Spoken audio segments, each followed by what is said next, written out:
Good morning सभी को। स्वागत है आप सभी का आपके अपने परिवार साइन एजुकेशन पे। तो आज हम डिस्कस करेंगे 21 जनवरी के करंट अफेयर के बारे में।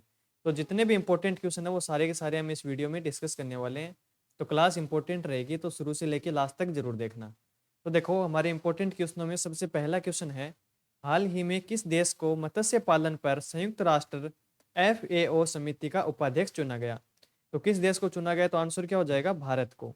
यानी ऑप्शन 2 हमारा यहाँ पे राइट आंसर हो जाएगा। भारत को मत्स्य पालन प्रबंधन पर संयुक्त राष्ट्र खाद्य और कृषि संगठन की समिति का उपाध्यक्ष चुना गया। भारत अल्प विकसित और विकासशील देशों के प्रतिनिधि के रूप में इस समिति में मत्स्य पालन और प्रबंधन के क्षेत्र में भूमिका निभाएगा। भारत 57 वर्षों में पहली बार वैश्विक मत्स्य पालन और प्रबंधन ब्यूरो के सदस्य के रूप में कार्य करेगा। तो ये इंपॉर्टेंट फैक्ट है, याद रखना। देखो, अब बात करते हैं हम खाद्य और कृषि संगठन यानी FAO के बारे में। तो FAO संयुक्त राष्ट्र की एक विशेष एजेंसी है। यह भुखमरी से बचने के लिए अंतर्राष्ट्रीय प्रयासों का नेतृत्व करती है। वर्ष 1945 में FAO की स्थापना की वर्षगांठ को चिन्हित करने के लिए हर वर्ष 16 अक्टूबर को विश्व खाद्य दिवस मनाया जाता है। अब बात करते हैं इसके मुख्यालय की। तो देखो कहाँ पे है, यह है रोम, इटली के अंदर। और वर्तमान में FAO के महानिदेशक कौन है? कयूर डोग्यू। तो नाम याद रखना। भारत FAO संस्थापक सदस्यों में से एक है।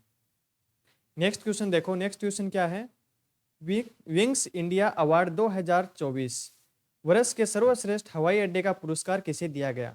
तो ये किसको दिया गया? तो आंसर क्या है? देखो, पहला ऑप्शन है सांगानेर एयरपोर्ट, ये जयपुर में है सांगानेर वाला।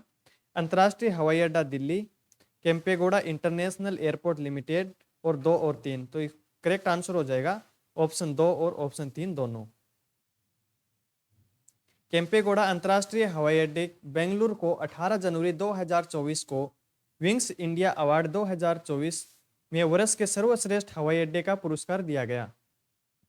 यह पुरस्कार केम्पेगौड़ा अंतर्राष्ट्रीय हवाई अड्डे बेंगलुरु और दिल्ली इंटरनेशनल एयरपोर्ट लिमिटेड को संयुक्त रूप से दिया गया, यानी इन दोनों को एक साथ ये पुरस्कार प्रदान किया गया। पुरस्कार केंद्रीय नागरिक उड्डयन मंत्री ज्योतिरादित्य सिंधिया द्वारा प्रदान किए गए। इसके लिए पुरस्कार समारोह का आयोजन हैदराबाद में किया गया। तो ये आयोजन का जो समारोह है वो कहाँ पे हुआ? तो आंसर क्या हो जाएगा? हैदराबाद के अंदर। हवाई अड्डों के अलावा एयरलाइंस को भी पुरस्कार दिए गए, जिसमें Vistara Tata SIA airlines limited ने वर्ष की सर्वश्रेष्ठ एयरलाइन का प्रतिष्ठित खिताब प्राप्त किया। अंतर्राष्ट्रीय कनेक्टिविटी के लिए एयर इंडिया शीर्ष पर रही, जबकि घरेलू श्रेणी में इंडिगो को पुरस्कार दिए गए। यानी अंतर्राष्ट्रीय कनेक्टिविटी के लिए तो एयर इंडिया को दिया गया और घरेलू श्रेणी में इंडिगो को ये पुरस्कार प्रदान किया गया। आगे बात करते हैं, क्षेत्रीय कनेक्टिविटी के लिए एलायंस एयर को शीर्ष सम्मान से सम्मानित किया गया, जबकि इनोवेशन चैंपियन पुरस्कार विस्तारा को दिया गया। स्थिरता के लिए एयर इंडिया एक्सप्रेस ने भी पुरस्कार जीता है। आगे देखो, जनवरी 2024 से आरंभ होने जा रही युद्धाभ्यास स्टीड फास्ट डिफेंडर 2024 का आयोजन किसके द्वारा किया जा रहा है? तो ये किसके द्वारा आयोजन किया जाएगा? तो आंसर क्या हो जाएगा? नाटो के द्वारा। किसके द्वारा? नाटो के द्वारा। देखो डिटेल देखते हैं इसकी। उत्तर अंटार्कटिक संधि संगठन नाटो जनवरी 2024 के चौथे सप्ताह में शीत युद्ध के बाद अपना सबसे बड़ा अभ्यास शुरू करने जा रहा है। स्टीड फास्ट डिफेंडर 2024 नाम से इस युद्धाभ्यास का आयोजन इस वर्ष मई तक किया जाएगा। नाटो के इस अभ्यास का मुख्य उद्देश्य यह सुनिश्चित करना है कि रूस के साथ किसी बड़े युद्ध की स्थिति में अमेरिकी सेना किस तरह से अपने यूरोपीय सहयोगियों की मदद कर सकती है। इस नए अभ्यास में नाटो के सभी 31 देशों और स्वीडन के सैनिक शामिल होंगे, क्योंकि स्वीडन शीघ्र ही नाटो का सदस्य बनने जा रहा है। तो ये इंपॉर्टेंट फैक्ट है, यहाँ से याद रखना कि नाटो का अभी हाल ही में जो सदस्य बनने जा रहा है वो कौन सा देश है? तो आंसर क्या हो जाएगा? स्वीडन। अब बात करते हैं उत्तर अटलांटिक संधि संगठन नाटो के बारे में। तो नाटो यूरोप की उत्तरी अमेरिका में स्थित 31 सदस्यीय देशों का एक अंतर सरकारी राजनीतिक सैन्य संगठन है। नाटो की स्थापना कब हुई? तो अप्रैल 1949 में द्वितीय विश्व युद्ध के बाद की गई थी। उस समय नाटो की स्थापना सोवियत संघ से मुकाबला करने और यूरोप साम्यवाद के प्रसार को रोकने के लिए की गई थी। नाटो का मुख्यालय की बात करें तो मुख्यालय कहाँ पे है? ब्रुसेल्स, बेल्जियम में। मुख्यालय का उद्घाटन हुआ था 1967 में। और नाटो के जो महासचिव वो कौन है? Jens Stoltenberg. Jens Stoltenberg Norway के पूर्व प्रधानमंत्री भी रह चुके हैं, ये भी याद रखना। नेक्स्ट देखो, हाल ही में किसके द्वारा महाराष्ट्र में 2000 करोड़ रुपए की 8 अमृत परियोजनाओं का उद्घाटन किया गया? तो किसके द्वारा किया गया? तो आंसर क्या हो जाएगा? नरेंद्र मोदी जी के द्वारा, यानी ऑप्शन 3 हमारा यहाँ पे करेक्ट हो जाएगा। प्रधानमंत्री श्री नरेंद्र मोदी ने महाराष्ट्र के सोलापुर में लगभग 2000 करोड़ रुपए की सालाना लागत की 8 अमृत परियोजनाओं की आधारशिला रखी। महाराष्ट्र में प्रधानमंत्री आवास योजना शहरी के अंतर्गत बनाए गए 90,000 से अधिक आवास राष्ट्र को समर्पित किए गए। सोलापुर में रायनगर हाउसिंग सोसाइटी के 15,000 आवास समर्पित किए गए, जिनके लाभार्थियों में हजारों हथकरघा कामगार, वेंडर, पावरलूम श्रमिक, कचरा बीनने वाले, बीड़ी श्रमिक, ड्राइवर और अन्य शामिल हैं। प्रधानमंत्री ने कार्यक्रम के दौरान महाराष्ट्र के पीएम स्वनिधि के 10,000 लाभार्थियों को पहली और दूसरी किस्त का वितरण भी शुरू कर दिया है। अगला क्वेश्चन है, हाल ही में किसके द्वारा 47वें अंतर्राष्ट्रीय कोलकाता पुस्तक मेले का उद्घाटन किया गया? तो ये किसके द्वारा किया गया? तो कौन से नंबर का है? 47वें नंबर का अंतर्राष्ट्रीय कोलकाता पुस्तक मेला है।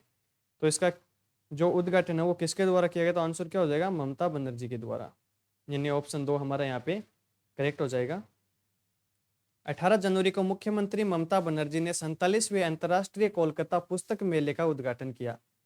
इस वर्ष का थीम देश यूनाइटेड किंगडम यानी यूके है और यह आयोजक 31 जनवरी तक चलेगा। यह आयोजन साल्ट लेक के सेंट्रल पार्क में बोई मेला प्रांगण में शुरू हुआ, जो पिछले संस्कृत की तुलना में जल्दी शुरू हुआ है। नेक्स्ट है, किस राज्य सरकार ने शिक्षा परिवर्तन के लिए माई स्कूल माई प्राइड अभियान शुरू किया है? तो इसका आंसर क्या हो जाएगा? हिमाचल प्रदेश, यानी ऑप्शन 4 हमारा यहाँ पे करेक्ट आंसर हो जाएगा। नेशनल एजुकेशन पॉलिसी NEP 2020 के बाद एजुकेशन सिस्टम में लगातार बदलाव आ रहे हैं। अब हिमाचल प्रदेश सरकार ने माई स्कूल माई प्राइड अभियान शुरू कर दिया है।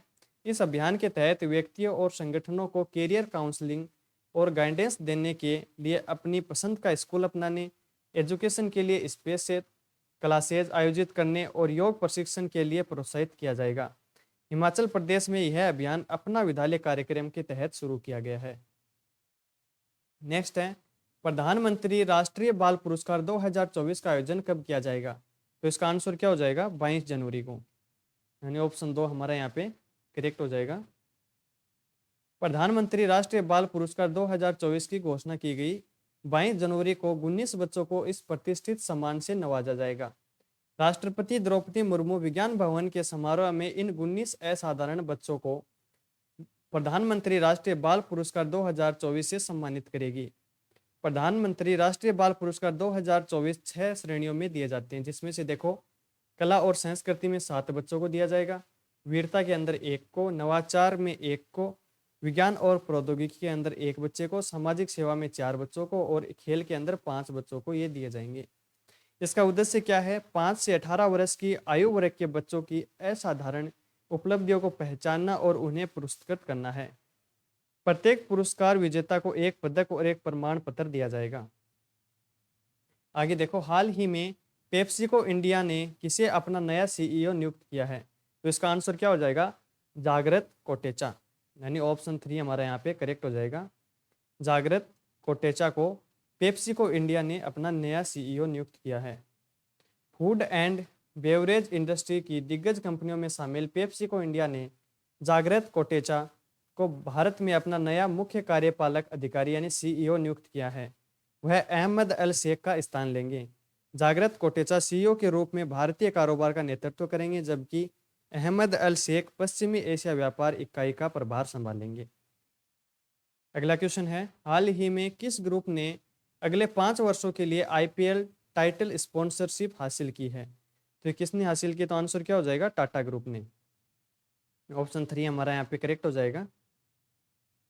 इंडियन प्रीमियर लीग IPL के टाइटल स्पॉन्सरशिप अधिकारों पर एक बार फिर टाटा सन्स ने अपना कब्जा जमाया है। उसने ये अधिकार अगले 5 वर्ष के लिए हासिल किए हैं, जिसके लिए वह कुल 2500 करोड़ रुपए यानी सालाना 500 करोड़ रुपए की कीमत चुकाएगा। टाटा समूह के पास ये अधिकार सीजन 2024 से लेकर 2028 तक रहेंगे। इस बार आईपीएल के टाइटल स्पॉन्सरशिप हासिल करने के लिए यह बोली आदित्य बिरला ग्रुप यानी एबीजी ने लगाई थी, लेकिन टाटा के पास इन अधिकारों को हासिल करने के लिए इस नीलामी के बराबरी का एक खास अधिकार मौजूद था, जिसका इस्तेमाल करके उन्हें ये हासिल कर लिया।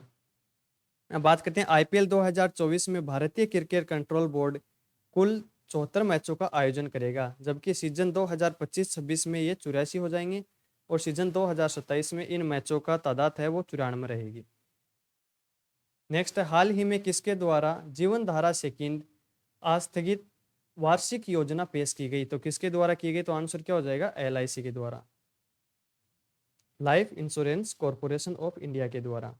जीवन बीमा निगम एलआईसी के अध्यक्ष सिद्धार्थ मोहंती ने जीवन धारा सेकंड नामक एक नई व्यक्तिगत बचत और वार्षिक योजना शुरू की है। 22 जनवरी से बिक्री के लिए उपलब्ध गैर भागीदारी योजना न्यूनतम प्रवेश आयु 20 वर्ष की अनुमति देती है। एलआईसी की जीवन धारा सेकंड योजना के तहत शुरुआत से ही वार्षिकी की गारंटी दी जाती है। जीवन धारा सेकंड पॉलिसी धारक एलआईसी द्वारा प्रस्तावित 11 विकल्पों में से चुन सकते हैं। यह योजना अधिक उम्र में उच्च वार्षिक दर प्रदान करती है। तो देखो 21 जनवरी के जितने भी इंपॉर्टेंट क्वेश्चन बन रहे थे वो सारे हमने डिस्कस कर लिए। तो वीडियो पसंद आई तो इसको लाइक करना और चैनल को सब्सक्राइब करना। और इस जो क्लास है इसकी आपको अगर पीडीएफ फाइल चाहिए तो आप टेलीग्राम चैनल ज्वाइन कर सकते हैं, जिसकी लिंक इस वीडियो के डिस्क्रिप्शन में दे दी जाएगी। तो आज के लिए बस इतना ही। Thank you.